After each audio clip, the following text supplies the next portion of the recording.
fait, j'ai même fait une bande-annonce de la semaine de la critique. C'était Rémi Bonhomme qui m'avait demandé.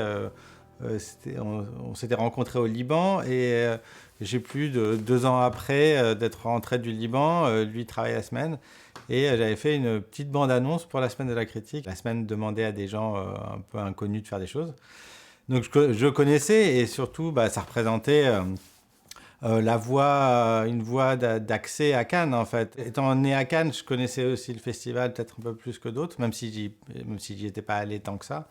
Euh, voilà, pour moi ça représentait en fait vraiment une porte qui permet d'aller dans cet univers impossible qui est Cannes quoi. J'étais aux États-Unis avec ma compagne de l'époque et on était en train de choisir sa cuisine intérieure. Et moi j'ai reçu l'appel pour me dire que j'étais sélectionné. Donc je lui ai dit je suis sélectionné. Enfin bon, j'étais comme un fou. Et le gars on était avec le gars qui faisait les travaux et il disait tu fais du cinéma? Moi justement mon frère il fait des films et il a commencé à raconter sa vie, la vie de son frère qui fait des films.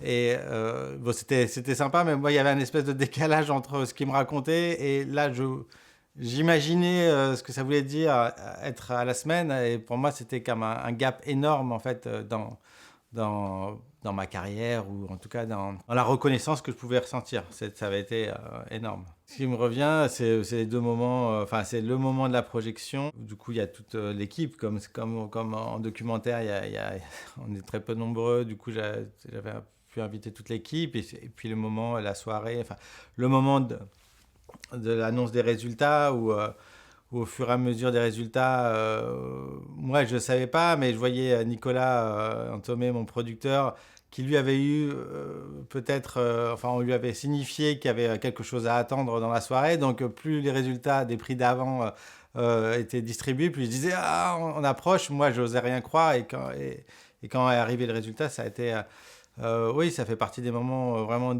émotionnellement hyper puissants parce que même s'il y a toujours une espérance, en fait, c'est quand même hallucinant, en fait, d'être Grand Prix à la Semaine de la Critique. Quand on voit la liste des cinéastes qui sont avant, c'est incroyable. Et franchement, je pensais pas...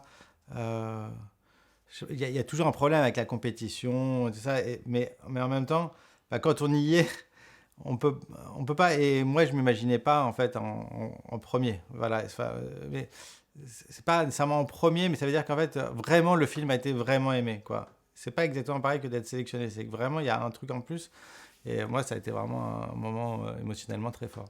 En fait, je me rappelle plus de ce que j'ai vu pendant la semaine. C'est un peu brouillé. Gabriel et la montagne et Los Perros. Là, je sais pas, j'ai plus les noms. Mais les voir pendant Cannes, c'est vrai que c'est un peu troublant parce qu'en fait, on déjeune avec les autres cinéastes. On a envie de pouvoir parler des films des uns et des autres, mais c'est quand même en même temps délicat. Je crois que je me suis un peu protégé de ça. Ou en tout cas, quand j'allais voir les films, parce que j'en ai vu quand même pendant Cannes, et je le disais à personne. Je le disais pas aux autres cinéastes. C'est ça qui fait plaisir, c'est que je me sens dans une continuité. En fait, en ayant le prix, en étant sélectionné d'abord et en ayant le prix à la Semaine de la Critique, en fait, voilà, ce qui a changé pour moi, je pense que c'est ça, c'est que j'ai eu la sensation de faire partie d'une part de l'histoire, en tout cas de faire partie d'une généalogie. Ce dont j'avais pas du tout la sensation avant. J'avais l'impression d'être dans mon coin, de faire des trucs qui étaient plus ou moins appréciés. Mais là, en voyant les noms qui me précédaient, j'ai senti que, oui, c'était un peu comme parfois on apprend l'histoire de son arrière-grand-père ou voilà, quand on se reconnecte avec l'histoire de sa famille. En fait, j'ai eu cette sensation-là, à ce moment-là.